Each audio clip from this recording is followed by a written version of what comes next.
अस्सलाम वालेकुम dear students. आज हम करेंगे क्लास 9 की फ़िज़िक्स के इम्पॉर्टेंट क्वेश्चंस के कौन कौन से क्वेश्चंस इम्पॉर्टेंट हैं और किसके चांस है कि सबसे ज़्यादा जो है वो लग सकता है। सबसे पहले आपने फ़िज़िक्स की डेफिनेशन याद करनी है, उसकी ब्रांचेस कुछ याद कर लीजिएगा। उसके अलावा ये क्वेश्चन नंबर 3 है आपके पास, in how many categories physicians are categorize. तो ये जो है इम्पॉर्टेंट क्वेश्चन है, ये भी कर लीजिएगा। नेक्स्ट क्वेश्चन है what is the importance of physics. तो इस क्वेश्चन को भी जो है आप अच्छे से याद कर लीजिएगा। नेक्स्ट क्वेश्चन है define fundamental and derived physical quantities. इन दोनों में से कोई एक भी बोल सकता है या दोनों भी बोल सकते हैं, तो आप एक तो लाजमी याद कीजिएगा बट इसके टेबल के साथ। इसमें आप डिफाइन लीस्ट काउंट भी याद कर लीजिएगा। बाकी चैप्टर नंबर 1 में वर्नियर कैलिपर और स्क्रू गेज है। तो वर्नियर कैलिपर और स्क्रू गेज कुछ टाइम पहले, पिछले साल नहीं, आई थिंक उससे पिछले साल जो है ये सवाल लगा था कि दोनों में से कोई एक करने हैं। तो मे बी इस बार चांसेस है ज़्यादा कि ये सवाल अगेन रिपीट हो सकता है। तो आप दोनों में से कोई एक जो है वो बहुत अच्छे से उसकी तैयारी कर लीजिएगा। इसके अलावा मोशन की डेफिनेशन और उसकी टाइप्स भी लाजमी कीजिएगा, और टाइप्स को जो है वो एक्सप्लेनेशन में मींस कंप्लीट याद कीजिएगा। इसकी 3 टाइप्स होती है, ट्रांसलेटरी मोशन, रोटेटरी मोशन और वाइब्रेटरी मोशन। तो इन तीनों टाइप्स की जो है वो अच्छे से तैयारी कीजिएगा। बाकी इसके अलावा काइनेमेटिक्स की डेफिनेशन और रेस्ट की डेफिनेशन भी आप अच्छे से याद करेंगे। इसके अलावा चैप्टर 2 जो है वो मोस्ट इम्पॉर्टेंट है, क्योंकि इसमें से जो है वो काफ़ी क्वेश्चन लगते हैं और इसका जो है वो इसमें से एक न्यूमेरिकल तो लाजमी ही पेपर में लगता है। तो न्यूमेरिकल इंशाल्लाह मैं आपको नेक्स्ट वीडियो में अभी करवा देती हूँ। इसके अलावा आपने स्पीड की डेफिनेशन, फार्मूले जो है वो अच्छे से याद करने हैं। डिस्टेंस और डिस्प्लेसमेंट के डिफरेंस बिटवीन आते हैं, तो आपने वो भी अच्छे से याद कर लेने हैं।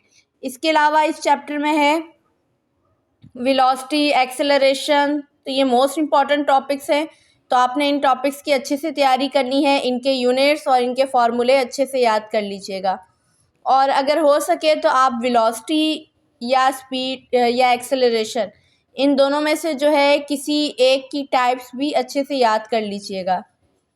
नेक्स्ट टॉपिक है स्केलर एंड वेक्टर। तो स्केलर एंड वेक्टर की आप ऐसी भी डेफिनेशन एग्जांपल्स के साथ याद कर लीजिएगा, और अक्सर ये डिफरेंस बिटवीन में भी क्वेश्चन पूछा जाता है, तो आप इसकी अच्छे से तैयारी कर लीजिएगा।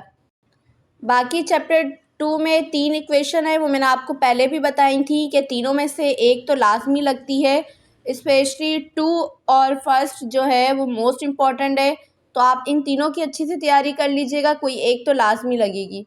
उसके अलावा फोर्स की डेफिनेशन और उसकी यूनिट याद कर लीजिएगा। उसके अलावा आपके पास टॉपिक है व्हाट इज़ मोमेंटम और इसकी drive the equation of momentum.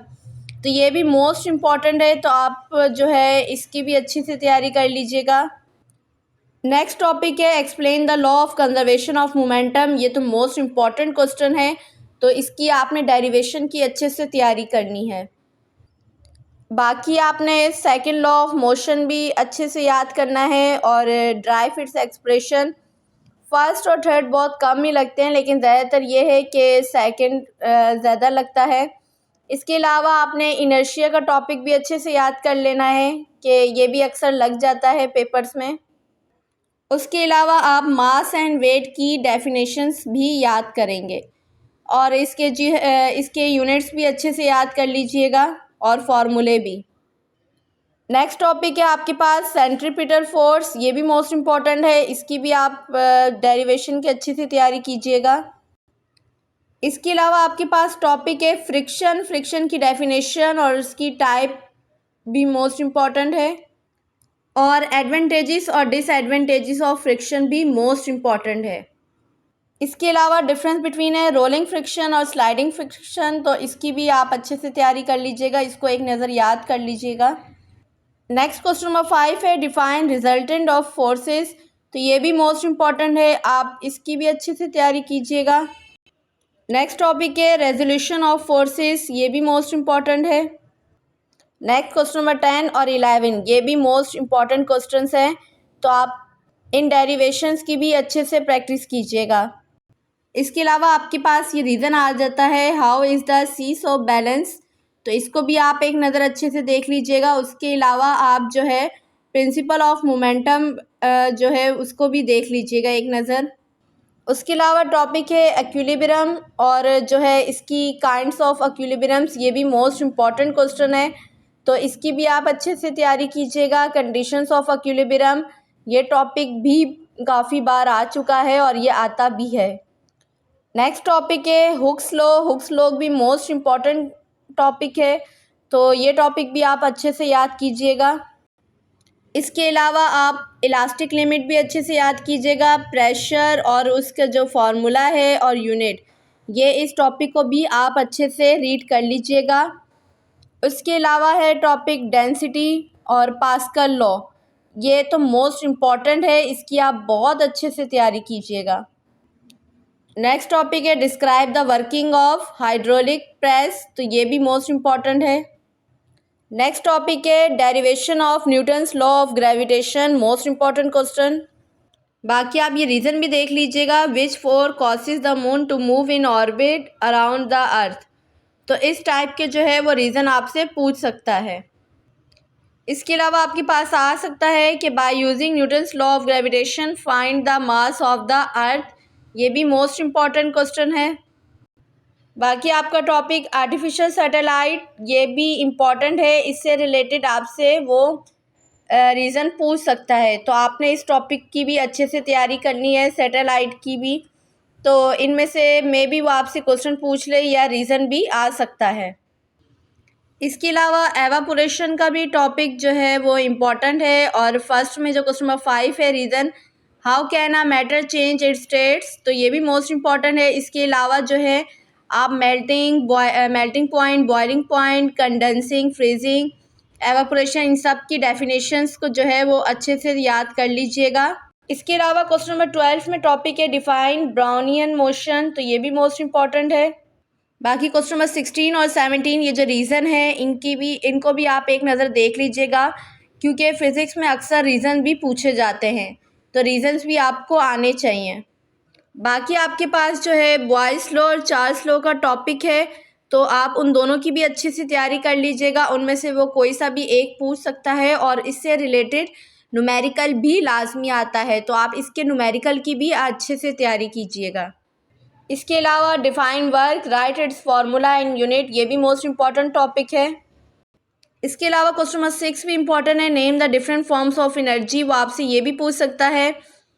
इसके अलावा आपके पास जो है वो काइनेटिक एनर्जी का भी टॉपिक आ सकता है, और कहा जा सकता है कि इसकी डेरिवेशन करें, इसका फार्मूला जो है वो ड्राइव करके दिखाएं, या right it's formula in unit भी, इस टाइप का क्वेश्चन आपको दे सकता है, तो आप इस टॉपिक की भी अच्छे से तैयारी कीजिएगा। इसके अलावा question number 10 define gravitational potential energy, drive it's equation PE=mgh, ये भी मोस्ट इम्पॉर्टेंट है। इसके अलावा state law of conservation of energy, ये मोस्ट इम्पॉर्टेंट टॉपिक है, तो आप इसकी भी अच्छे से तैयारी कीजिएगा। Describe the different forms of energy, ये भी मोस्ट इम्पॉर्टेंट है। इसके अलावा आपके पास टॉपिक है एफिशिएंसी, और नेक्स्ट है क्वेश्चन नंबर 22 में define power, right in expression and unit, तो ये भी मोस्ट इम्पॉर्टेंट टॉपिक है, आप इनकी भी अच्छे से तैयारी कर लीजिएगा। इसके अलावा आपके पास question number 9 define specific heat capacity, तो ये भी मोस्ट इम्पॉर्टेंट है। Question number 12 define heat of fusion, most important topic. Question number 19 भी इम्पॉर्टेंट है, define thermal expansion, give some example of thermal expansion in solid. इसके अलावा आपके पास define linear expansion, derive the expression, तो ये भी मोस्ट इम्पॉर्टेंट है। वॉल्यूम वाला भी इम्पॉर्टेंट है, अब हमें नहीं पता कि वो लीनियर दे दे या वॉल्यूम दे दे, तो वो आपकी किस्मत पर है कि वो आपको लीनियर देता है या वॉल्यूम देता है। अच्छा, आपके पास एक क्वेश्चन आता है शो डैट बीटा = 3 अल्फ़ा, या आ सकता है what is the relation between alpha and beta. इसके अलावा क्वेश्चन नंबर 24 है आपके पास डिफाइन बायमेटेलिक थर्मोस्टेट और व्हाट आर इट्स यूजेस, तो आप इसको भी अच्छे से देख लीजिएगा और इसकी एप्लीकेशंस को भी। बाकी आप न्यूमेरिकल्स की भी अच्छे से तैयारी कर लीजिएगा, तो ये मोस्ट इम्पॉर्टेंट क्वेश्चंस हैं, तो इनकी तो अच्छे से तैयारी कीजिएगा। आई होप आपको मेरी वीडियो अच्छी लगी हो, तो अगर लगी हो तो प्लीज़ मेरी वीडियो को लाइक शेयर एंड सब्सक्राइब ज़रूर करिएगा। Thank you. अल्लाह हाफिज़।